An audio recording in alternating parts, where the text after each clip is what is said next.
어저께 그 설명하다가 다 못해가지고 일곱 퀴즈에 대한 이제 마지막 부분을 설교를 좀 들어보자 합니다. 먼저 그 아마겟돈 전쟁에서 말씀을 드렸죠. 아마겟돈 전쟁. 거기서 뭐까지 하냐면은 용의 결박과 그다음에 천년왕국에 대해서 설명하다 말았습니다. 천년왕국은 우리가 해석상 많은 논란이 있죠. 뭐 전천년, 후천년, 뭐 무천년 이렇게 하고 있는데 대개 보면 학자들마다 다 다르죠. 무천년은 뭐냐면은 문자로 천년을 다 부정하고 우화적 또는 영적으로 해석하는 어거스틴의 해석이 무천년설이죠. 근데 후천년설은 뭐냐면 천년왕국 이후에 그리스도 재림이 있을 것이다 하는 것이 후천년 전설이고, 전천년설은 천년을 문자대로 취급해가지고 그리스도의 재림이 있게 된 후에 이 땅에 실제로 그리스도가 통치하는 천년왕국이 거듭된다. 이것이 후천년, 전천년설이죠. 그런데 이거는 제가 보기에는요, 별로 이렇게 여기서 바람직한 해석은 아닙니다. 우리가 성경을 성경대로 잘 보고 나면요, 예수의 초림과 재림이 7번 반복한다고 했잖아요. 그러니까 이런 의미는 큰 의미가 없다고 우리가 성경에 보아줄 수가 있습니다. 자, 7번째가 뭐냐면요, 사단의 최후의 반격이죠. 20장 7절로 10절에 보니까 드디어 하나님이 예정된 프로그램에 따라가지고 천년이 참에 사단이 자기의 마지막 역할인 하나님의 자녀와 사단의 자식, 즉 천년왕국과 지옥 백성을 구분해가지고 사역을 수임받게 된다는 거죠. 사단을 영원히 멸망시키지 않는 것은 아직도 쓸모가 있기 때문이라는 것입니다. 옥에서 풀려나온 사단은 땅의 사방 백성, 곧 곡과 마곡을 미혹하고 모아가지고 성도들이 진과 사랑하시는 성을 둘러싸아가지고 싸움을 붙이게 한다는 거죠. 천년왕국 동안에 태어난 사람들 가운데 택함받은 하나님의 자녀가 있고 택함받지 못한 마귀의 자녀도 아마 있을 것입니다. 그 마지막에 가름인 바로 역사가 뭐냐는 거죠. 그러면 그 다음에 뭐가 나오죠? 20장 이제 11절 15절에 흰 보좌 심판, 신보좌 심판이 나옵니다.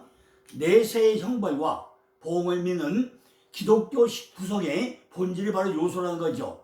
성경 전체 흐름에 있어가지고 범죄한 나라와 백성의 심판이 있은 후에 그리스도의 나라, 즉 메시아 왕국이 완성된다는 것이 불변의 진리로 되어 있습니다. 그러므로 이 진리의 완성편 계시록에서는 악인의 심판이 있은 후에 메시아 왕국이 완성인 새하늘과 새 땅, 바로 새 예루살렘이 온다는 것은 당연한 이치라는 거죠. 자, 이게 일곱 번째 계시 뭐죠? 바로 새 예루살렘이죠. 새 예루살렘. 새 예루살렘인데 이것도 몇 가지로 나눠볼 수 있습니다. 첫째는 21장 1절로 8절에 새 하늘과 새 땅인데 서론도 계시록 21장 1절 8절을 먼저 설명합니다. 내 안에 뭐죠? 새 하늘과 새 땅이 이루어진다는 거죠.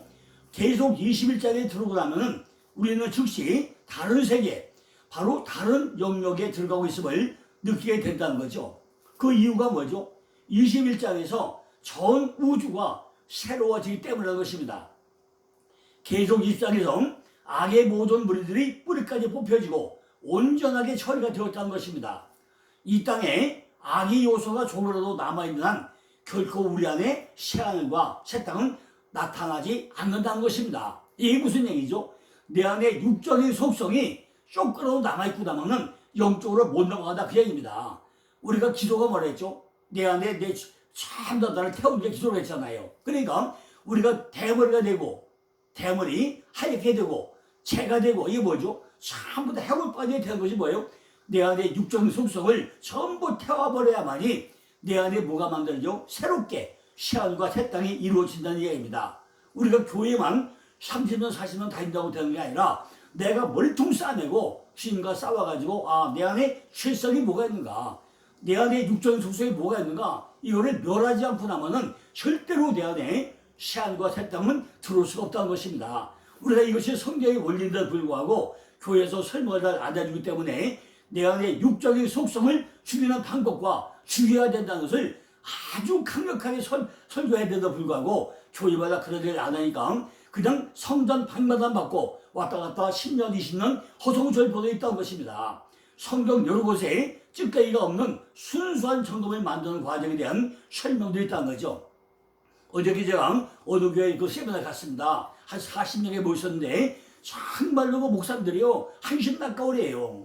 말씀을 그냥 제멋대로 막 해석을 하는 거예요. 이걸 보고 내가 얼마나 제가 열불 터져서 말도 못합니다. 정말 이렇게 우리가 세미나 가서요 목사님 한 분만 바뀌어야 되는데 기본적으로 가진 틀이 있어요. 목사님이 내가 목사인데 하는 이런 고정관념이 있고 성경을 알게 그냥 겉모습만 알아가지고 육절의 속성만 얘기하면서 성경 한 구절을 읽어놓고 나서 엉뚱한 세대에게 끌어붙여가지고 시간만 때우게 하는 이런 목사님들이 너무 많다는 거죠. 그걸 가지고 제가 얼떨마다 했습니다. 창세기 1장 1절부터 힘으로 오다가지면 안 됩니다. 이건 막 부르짖고 나니까요. 반은 깨지고 반은 안 깨져요. 이제 내 다음 주도 가서 또 설교할 판인데 매주 가서 설교할 때마다 한 명 한 명 깨워지겠죠. 그런데 이게 뭐예요? 내 안에 육적인 속성이 정말 강대상부터 이루어지지 않고 나니까 온 성도들은 내 안에 육적인 속성을 죽여야 내가 영적으로 거듭나가지고 내 안에 삶과 세탁이 된다는 것을 이치를 모르니까 정말 헛성화하고 있다는 거죠. 하나님은요 이렇게 정금처럼 만들기 위해 가지고 스가랴 13장 9절이나 시편 66편 12절처럼 물에 씻고 때로는 불에 태워가지고 그들을 새롭게 만든다는 것입니다. 우리도 뭐예요? 우리도 이렇게 물로 깨끗이, 물이 뭐죠? 말씀이잖아요. 말씀을 깨끗이 씻어가지고 또 불로 태우고 이런 것이 우리 안에 일어나야 된다는 거죠. 하나님 나라에 들어가기 합당한 자가 되려면은 내가 불로 태워지고 그런 과정을 반드시 통과해야 된다는 것이요. 내적으로는 요한복음 15장 3절 같이 말씀의 물로 씻어지고 외적으로는 뭐죠? 베드로전서 1장 7절 같이 연단의 불로 태워진 자만이 새로운 피조물이 되어가지고 새로운 세계, 새 예루살렘 그 안에 들어갈 수가 있다고 성경은 설명하고 있습니다. 두 번째는 뭐죠? 거룩한 성, 새 예루살렘이죠. 이 영광과 복락이 우리한테 있다고 21장 9절로 22장 5절까지 설명합니다. 요한에게 이 계시를 보여준 천사는 17장 1절에서 아마도 큰 음료, 바벨론 성의 멸망을 보여준 천사일 것입니다. 그래가지고 이 천사가 보여준 두 성, 음녀와 어린 양의 신부는 뚜렷하게 대조를 보여주고 있습니다. 하나는 온갖 음행과 거짓으로 심판을 받아가지고 영원히 멸망에 빠져버릴 저주의 성, 또는 하나는 정절과 신실한 믿음으로 성결을 입어가지고 영원한 하늘의 영광스러운 신부가 된 성, 이렇게 두 개로 완전히 나눠서 설명하고 있습니다. 다시 뭐라고요? 하나는 온갖 음행과 거짓으로 심판을 받아가지고 영원히 멸망에 빠져버린 저주의 성이 있고, 또 하나는 뭐죠? 정절과 신실한 믿음으로 성결함을 입어가지고 영원한 하늘의 영광스러운 신부가 된 성, 이게 두 가지로 나눠진다는 것입니다. 천사는 이 거룩한 성, 즉 신부, 어린 양의 아내라고 우리에게 설명을 하고 있습니다. 우리가 누굴 만나야 돼요? 내가 누가 된대요? 내가 어린 양의 아내가 돼야 된다. 어린 양의 아내. 남자건 여자건 전부 다 성경이 뭐죠? 다 여자.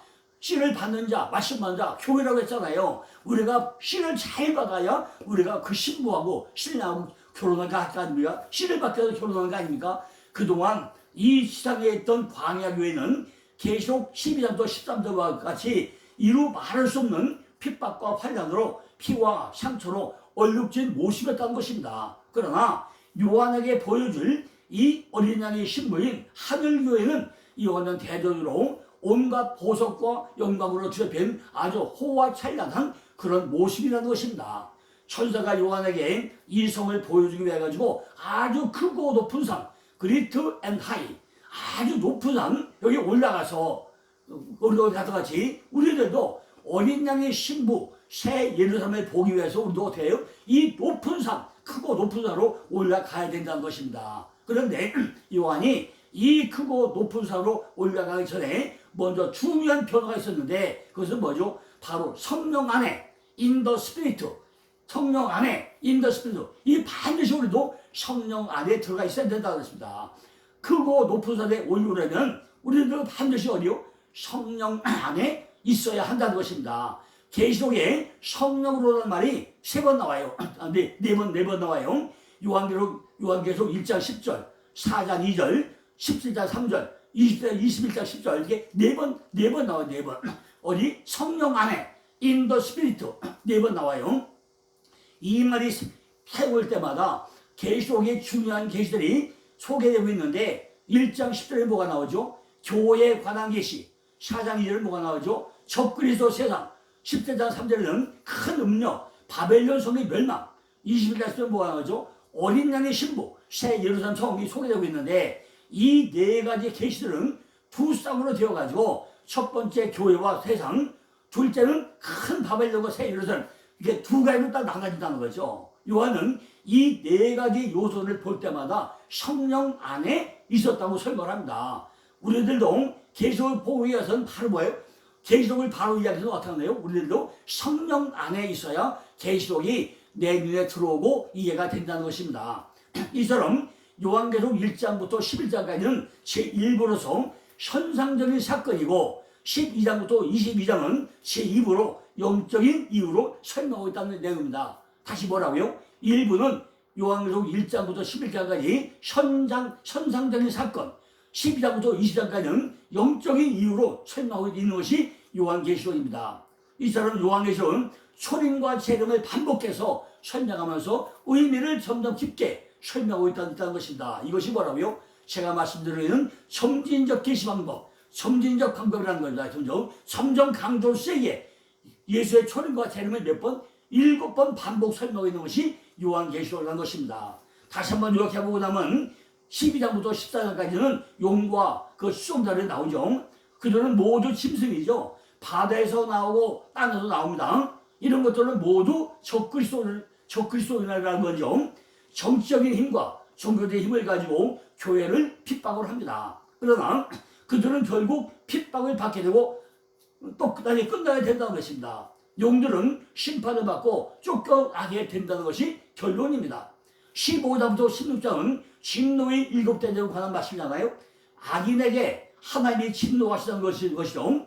악인에게 진노 심판을 부른다는 거죠. 이것이 7대접의 심판이 주지 않았습니까? 16장부터 19장은 바빌론의 멸망이죠. 바빌론은 큰 음녀이고 교회를 대적하는 종교적인 세력을 창조하고 있죠. 그리고 결국 그리스도의 새 이름으로 바빌론을 멸망하고, 그죠? 19장부터 20장까지 하늘의 모든 것이 막 재림하신 왕을 찬양하고 있다는 것입니다. 요한은 하늘에 이끌고 백마 타고 오신 그런 분을 보았다는 거죠. 그의 옷에는 왕들이 왕, 주들이 주라고 써있다는 거죠. 왕들이 왕, 주들이 주라고 옷에 쓰였다는 거죠. 이분은 바로 뭐하죠? 사탄의 곳을 다 쫓아내고 이 세상에 오실 바로 예수 그리스도라는 것입니다. 악령은 한 번 더 권세를 잡으려고 애쓰고 예수께서는 그를 멸망시킨다는 거죠. 20장부터 22장은 이 짐승들, 바벨론의 머리 용이 심판을 받고 무정에 빠지게 되고 불못에 빠지게 되고 그들을 추종하는 사람들도 불못에 빠지고 하나님의 백성들은 새 하늘과 새 땅에서 영생을 하게 된다는 내용이 요한계시록이라는 것입니다. 신보좌 심판이란 모든 인류가 부활하여 받는 최후에 대한 심판을 말하는 건데 백보좌 심판으로도 하죠. 심판자는 크고 신보좌에 앉으신 예수 그리스도라고 계시록 20장 11절을 설명하죠. 심판의 대상자는 모든 인류와 사단이라고 설명을 합니다. 죽은 모든 사람들은 부활해가지고 그 앞에 서게 될 거라고 20장 12절에 설명을 하죠.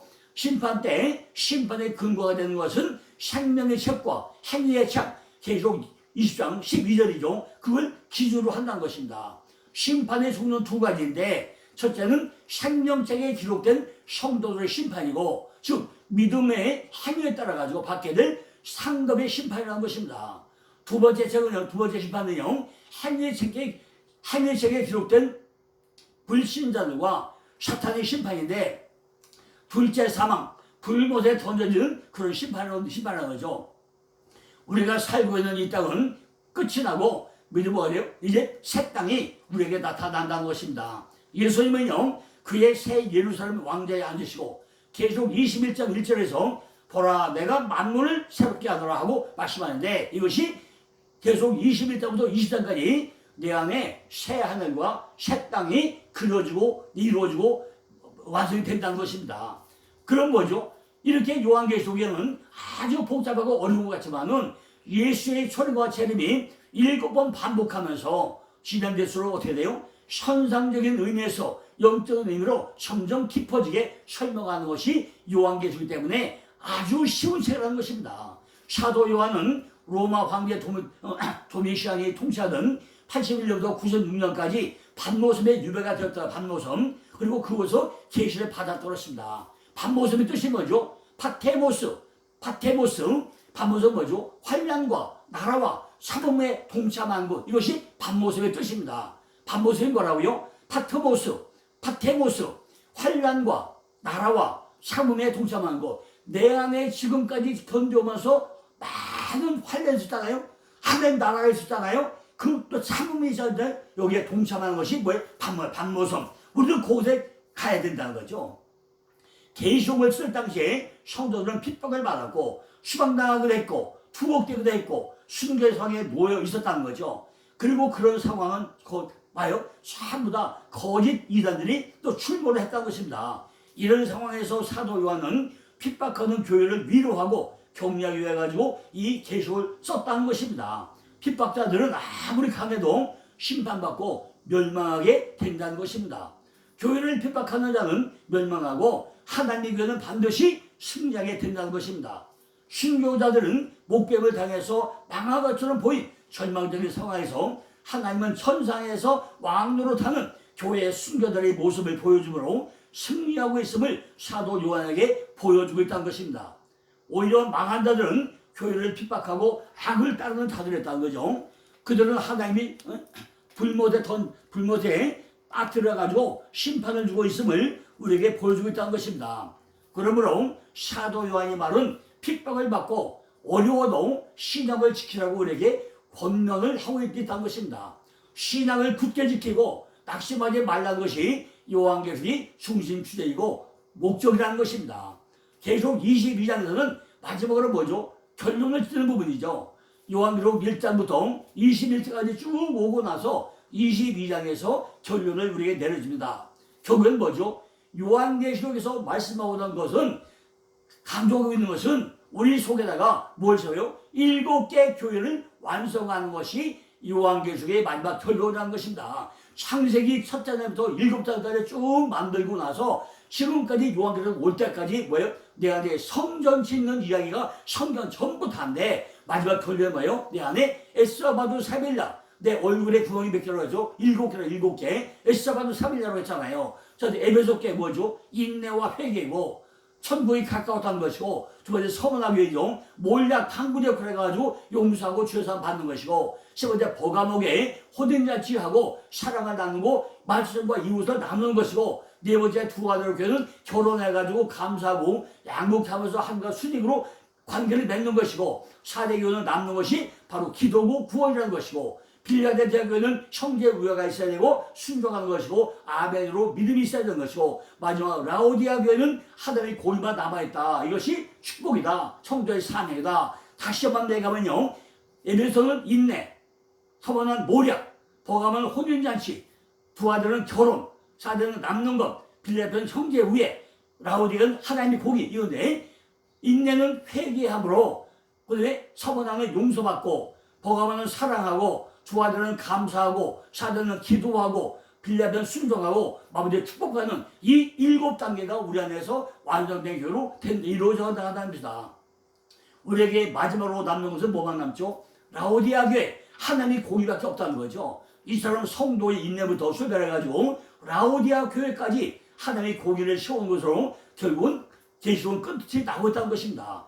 결국 교회는 뭐죠? 그리스도가 이거 그리스도 바로 그리스도라. 그리스도 교회는 그리스도가 했습니다. 우리가 교회를 통해서 그리스도가 되는 비밀을 성경 66을 통해서 배웠으면 예수는 우리에게 그리스도로 사는 방법을 가르쳤다는 것을 알아야 됩니다. 어제 제가 세미나 가서 참 많은 목사님 물어보니까 예수 그리스도가 뭔지 그리스도가 예수가 뭔지 분간을 못해요. 막 섞어치기를 해서 그냥 이때도 예수로 이때도 그리스도 예수 이때도 그리스도 뭐 막 써먹어 그냥. 나중에 내가 물어보니까 답변을 못해요. 이거 되겠어요? 최소한도 목회자가 된다고 하면 예수 그리스도 예수 주 예수 그리스도 나사렛 예수 그리스도 이런 걸 분간을 해야 될 거 아닙니까? 그걸 분간 못하고 있는 목사님들한테 제가 뭐라고 설명을 해드렸습니까? 아주 열불이 터져가지고 시험나 끝나고 오면서요 불불 끓고 왔어요. 그러니까 우리는 이걸 요한계시록에 오면서 이걸 분간해야 될 거 아닙니까? 이거는요 히브리어를 공부하지 않고만 완벽하게 분류가 안 돼요. 히브리어 21살만 공부하고 나면요 요때까지가 예수 그리스도 단계고 요때까지가 그리스도로 넘어가고 두 개가 합쳐진 것이 주 예수 그리스도다. 그리고 나사렛 예수 그리스도는 예수님이 나사렛 가장 어린 싹으로 아주 연약한 자로 나시린으로 그 자란 곳이 나사렛이라는 그 동네고 이것이 예수님이 우리에게 설명하는구나. 이걸 우리가 판단하고 깨달아야 되는 말이죠. 그런데 이걸 모르고 교회만 다 돼요.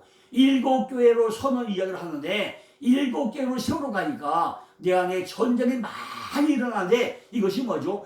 요한 창세기부터 요한계시록 5년 동안에 창세기 3장에 나수가 등장해서 내 안에 싸움이 일어난 것이 뭐죠? 바로 전쟁의 전쟁. 천국 열쇠를 무적의 열쇠를 가지고 그걸 여는 거 전쟁 얘기가 전부 다 요한계시록의 핵심이라는 것입니다. 우리가 지금 신앙생활은 뭐죠? 전쟁이에요. 싸움이에요. 우리가 신앙생활이 쉽습니까? 매일마다 육적 싸움과 영적 싸움이 일어나는 것이 우리 신앙생활 근본 아닙니까? 이것이 전쟁이라는 거죠. 천국 열쇠를 얻기 위해서 얼마나 우리가 많은 싸움을 해야 됩니까? 우리들은 끊임없이 육신의 것을 접목시켜가지고 육신의 것에만 계속 끌려다서는 안 된다는 거죠. 성경에서 보고 나면요 육신의 속은 전부 다 죄라고 하지 않았습니까?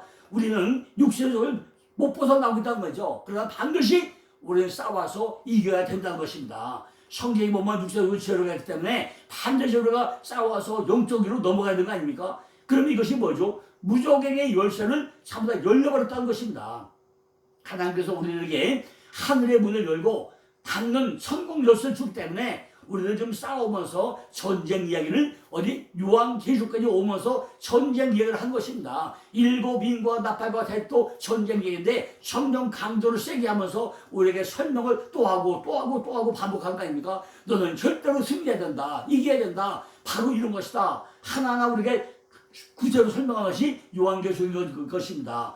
요한계시록 24장 1절을 보니까 저가 수정같이 맑은 생명수를 내게 보이니 하나님과 어린 양의 보호자를 더 나서고 그랬어요. 자, 우리가 창세기에 보면은 창세기 2장에 뭐가 나오죠? 에덴 동산에 나무가 있습니다. 이것이 창세기에 에덴 나무, 생명나무 한 그루가 있는데 이것이 쭉 성경 전체를 흘러가요. 전체를 쭉 흘러서 마지막 어디까지요? 요한계시록 22장까지 흘러갑니다. 뭐가? 나무가 있고 물이 있고 물도 흘러가고 나무도 있어 나무도. 그러니까 나무가 있을 때는 물이 있어야 나무 살리잖아요. 이 원리가 성경의 원리라는 것입니다. 성경에 나오는 에덴 동산의 나무가 요한계시록이 뭐죠? 생명수 강가에 쭉 나무가 서가지고 달열에 열매를 맺히고 잎은 만국을 소화시키는 거 이걸 끝나는 거 아닙니까? 그러니까 우리가 성경의 지단결이 뭔가 수도못의 맑은 물이 뭔가 생명강이 뭔가 하나님의 어린 양이 뭔가 우리가 보호자로서 뭐가 흘러가는가 정확히 알아야 될 거 아니겠습니까? 지금까지 준비되어 가는 사람은 아무리 보여줘도 이 수정같이 맑은 것인지 우리가 눈에 띄자면 볼 수 없다는 거죠. 하나님이 영안을 열어줘야 이걸 보고 읽을 거 아니겠습니까? 생명수 강인지 무슨 강인지 우리가 알 수가 없다는 거죠. 내 안에 영안이 열리지 않고 나면 생명수 강인지 무슨 강인지 분별을 못한다는 거죠. 그 나무가 어떤 나무인지 분별이 안 된다는 것입니다. 그러나 우리들은 여기까지 왔기 때문에 내게 그걸 이제 하나하나 보여준다는 거죠.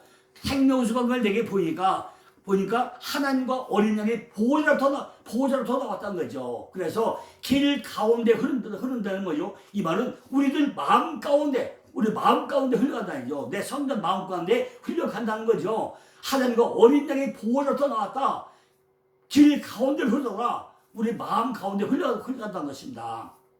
그러나 우리들이 지금까지 신앙생활은 밖의 모양만 이야기하고 밖의 모양만 보기 때문에 경건에 모여갔는데 경건의 능력이 부인하는 자가 되다 보니까 그걸 모르고 있다는 거죠. 내가 돌아서서 봐야 된다는 거죠. 내 안에 경건의 능력인 생수의 강이 흐르는 것이 없다는 거예요. 내 안에 생명이 흐르지 못하는 율법적인 사고를 너무나 많이 하고만 있다는 것입니다. 나사로가 얼굴에 수건을 꽁꽁 묶어가지고 무덤에서 나온 것과 똑같은 모습인데 자기 속에는 생명수가 흐르고 있다고 착각하면서 그저 겉의 모양으로 밖에 보여가면 신앙적으로 하고 있다는 것입니다. 강 좌우에 생명나무가 있어가지고 12가지 실관을 탄탄히 맺히는데 그 실관을 맺는다는 건데 우리가 모른다는 거예요. 그 잎사귀는 만물 소수인도 했잖아요. 이것을 우리가 완성을 이야기하고 있는데 우리가 영원히 열려 볼 수 있는 거 아니겠습니까? 강좌위에 생명과 되기 때문에 우리가 완성이 되는데 내 눈도 열려 와닿는 거 아닙니까? 내 안에서 생명이 흘러가면 좌편에 있는 것이 계속 우편으로 하나님께서 소망을 세우는 것이 생명나무로 섰다는 거고 표현하고 있는 것입니다. 12가지 열매가 맺고 잎사귀들은 당연히 만국을 치르는 것 아닙니까? 우리가 간 곳마다 생명수가 흐르고 그곳에 열매가 맺지만은 치유하는 것이 당연히 일어나야 된다는 것입니다. 그런데 우리는 살리는 것보다는 죽이는 것이 훨씬 많다는 거죠. 간 곳마다 살만하는 세상을 만들어야 되는데 살려내는 생명수가 계속 흘러나와야 되는데 그게 아니라 남을 죽이고 저주하고 원망하고 이런 것이 내 안에 가득 차 있다는 것입니다. 내 안에 상함이 없다는 거예요. 내 안에 저주가 없는 상태에서만 생명수가 흐른다는 것입니다. 뭐요? 내 안에 저주가 있고 나면은 내 안에 생명수가 흐르지를 못한다는 것입니다. 생명수 안에서 흘러나오는 생명만 보이기 때문에 그 안에는 저주가 없다는 거예요. 그래서 이제는 성경을 볼 때마다 하나님의 영광의 빛을 보게 된다는 것입니다. 우리의 생각 속에 이마에 오직 예수 그리스도만 있다고 내 생각 속에 완벽하게 사로잡혀 살아야 된다는 것입니다. 우리들에게 결론으로는 생명수 샘물을 먹음으로 인해서 생명나무가 섰으면은 그것들이 나를 다스리기 때문에 우리들도 그것도 인하여 세세토록 왕노릇 하게 된다는 것입니다. 내가 무엇인가에 붙잡히고 나면 그것이 종이 된다는 거죠. 우리는 누구에게 붙잡혔다는 거죠? 하나님과 어린 양에게 붙잡혔다는 것입니다. 세세토록 왕노릇 하는 것을 하나님은 우리를 향하여 소망하고 있다는 것입니다. 계시록에서 뭐라 했죠? 아포칼립스에서 열어서 보여주는 거, 이게 계시록이잖아요. 성경에 하나님의 지혜의 계시를 받았으니까 전부 다 열어가지고 이렇게 보여주는 거 아닙니까? 반드시 속기 되어질 일이라는 것은 하나님의 속성이라는 거죠. 반드시 속기 되어질 일은 하나님과 어린 양의 보좌로부터 내게 생명수가 흐르면서 좌우에 생명나무가 있고 가는 곳마다 살려야 하는 소리가 있는 그 사람에게는 하나님께서 계속 영이 하나님의 종들에게 선사들을 보내서 속히 될 일들을 보여주겠다는 것입니다. 그래서 영의 말씀을 은혜대로 지키는 것만큼 열린다는 거죠. 우리들은 성경을 보고 또 볼 때마다 내 속에서 열방이 일어나야 된다는 것입니다. 요한은 이제 끝내면서 오직 경배는 하나님께 해야 된다는 천사의 말을 듣게 되죠. 천사에게 절하기가 뭐죠? 왜 내가 나한테 절하냐? 나는 신부름꾼이 나한테 절합니까? 오직 경배받보다 하나뿐입니다 하고 하지 않습니까? 이때까지 그럼 요한이 바뀌었습니까? 요한도 안 바뀌었잖아요. 그러니까 천사에게 넙죽넙죽 몇 번 절해요? 3번 절해요. 3번. 3번 절해가 천사가 떠나와죠. 오직 경배받보다 하나뿐이다. 이렇게 하지 않습니까? 오직 우리들도 하나님께만 경배하라고 요한을 끝내면서 우리에게 당부하고 있다는 거죠. 듣는 사람들은 자기의 수준에 맞추고 듣고 하고 자기 수준에 맞춰 듣고 싶은 얘기만 골라 들으려고 한다는 거죠. 그러나 말씀은 생명력이기 때문에 은혜를 가지고 좀 달라지기 시작한다는 거죠. 반드시 우리가 되죠. 이런 과정을 거쳐야 된다는 것입니다. 그러나 그들도 생명수 가운데 들어오기만 하면 길 가운데 생명나무가 흘러가면서 언젠가는 불의한 자는 지금 그대로 두더라도 생명으로 돌아오게 하나님이 만든다는 것입니다. 그 하나님의 말씀은 살았고 운동력이 있어가지고 좌우의 어떤 낯선 것보다 예리하여 관절과 골수와 심령을 찔려 쪼개기까지 죽어가는 것을 다 살린다는 거죠. 더러운 자는 깨끗게 할 것이고 의로운 자는 더 의롭게 할 것이고 거룩한 자는 더 거룩게 할 것이고 10절에 보니까 보라 속히 와서 일한 대로 내가 갚아주겠다고 말씀하지 않습니까? 그러면서 13절에 뭐하죠? 나는 알파와 오메가요 처음과 나중이요 시작과 끝이라고 설명을 합니다. 하나님께서는 시작도 내가 했으니까 끝마침도 내가 하겠다는 것을 우리에게 확실하게 말씀하겠다는 것입니다. 하나님만 의지하면 하나님께서 더러운 자는 깨끗하게 할 것이고 의로운 자는 더 의롭게 할 것이고 거룩한 자는 더 거룩하게 하나님이 만들어 가겠다는 아주 얼마나 기쁜 소식입니까? 시작도 끝도 다 하나님이라는 것을 우리에게 아주 철저하게 말씀하고 있다는 것입니다. 14절에 보니까 그 두루마기를 빠는 자는 복이 있으니 이는 저희가 생명나무에 나아가며 문들을 통하여 성에 들어갈 곳을 얻음이라고 그랬어요. 그래서 우리는 행위를 가지고 있으면 율법을 지켜야 하니까 말씀의 기준을 가지고 두루마리도 열심히 빨아야 한다는 것입니다. 그래서 이것이 완성된 사람은 율법도 철저하게 지키게 된다는 거죠. 결국 성경 전체가 생명나무에 나가면서 문들을 통하여 성에 들어가는 권세를 얻는 이야기를 하고 있다는 것입니다. 즉 새 예루살렘 성에 들어가는 이야기를 하고 있다는 거죠. 그곳에 들어가려면 뭐죠? 문들을 우리가 하나하나 통과를 해야 된다는 것입니다. 12진주문에 있고 그 문들을 통과해야 되고, 성경에는 문들을 전부 다 하나하나 하는데 문이 몇 개라고요? 사방에 3개씩 12개 문이 있지 않습니까?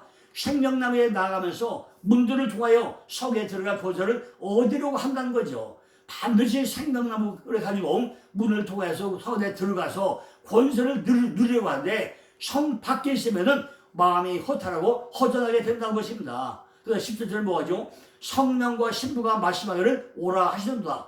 듣는 자도 오라 할 것이요, 목마른 자도 올 것이요, 또 원하는 값없이 생명수를 받으라 하시더라고 했습니다. 우리도 그곳에는 뭐예요? 생명수를 마음껏 마셔야 된다는 것입니다. 우리는 듣는 자가 돼야 한다는 거죠. 목마른 자가 되기를 기도해야 한다는 것입니다. 생명수 이야기를 하고 있는 것입니다. 이 생명수는 지금까지 막담을 했습니다. 값없이 생명수를 받아 마시라고 했습니다. 우리는 열심히 특심인 것이 사람을 죽인다는 것입니다. 하나님은 나에게 이 보석과 그것을 다 주고자 하는데, 성경 속에 어마어마한 많은 비밀이 있는데 이걸 몰라가지고 제어해버리고 나면은 생명나무와 거룩하게 참여함이 우리에게 제어하여 버린다는 것입니다. 그때 우리가 땅 주고 동간 뭘 합니까? 우리는 제한받지 말아야 될 거 아니겠습니까? 그걸 모르기 때문에 우리는 제하여 버리게 된다는 것입니다. 20절에 이것들을 증거하시가 그러되 내가 진실로 속하러 하시거늘 아멘 주 예수 오십소 끝나는 거 아닙니까? 듣는 자, 목마른 자, 원하는 자 속히 오신다는 것입니다. 오시면 당연히 뭐죠? 우리가 아멘 할 거 아니겠습니까? 아멘 아멘 할 거 아니겠습니까?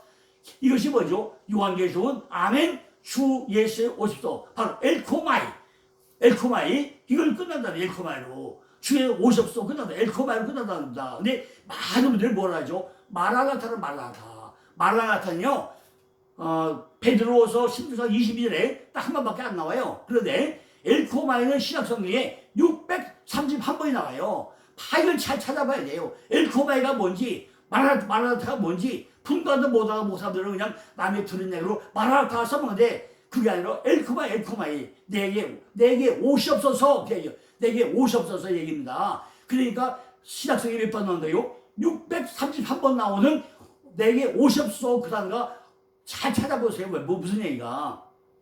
주 예수 오십소. 그분이 나에게 달마다 열매를 맺게 해가지고 생명나무 가운데 생명수가 흐르는 것을 주시기 위해서 내 안에 주만 있게 온다는 것이면 내 안에 온다는 것입니다. 21절에 주 예수의 은혜가 모든 자에게 있을지어다 아멘을 끝나고 합니다. 선택하고 택하고 초청받고 그런 사람에게 뿐만 아니라 하나님은 모든 사람에게 주계시기 주가 되기를 원한다는 것입니다. 주 예수 은혜가 모든 자들에게로 끝이 나고 있다는 것입니다. 내 안에 생명나무가 좌우에 바로 선다는 거 말씀하고 있잖아요.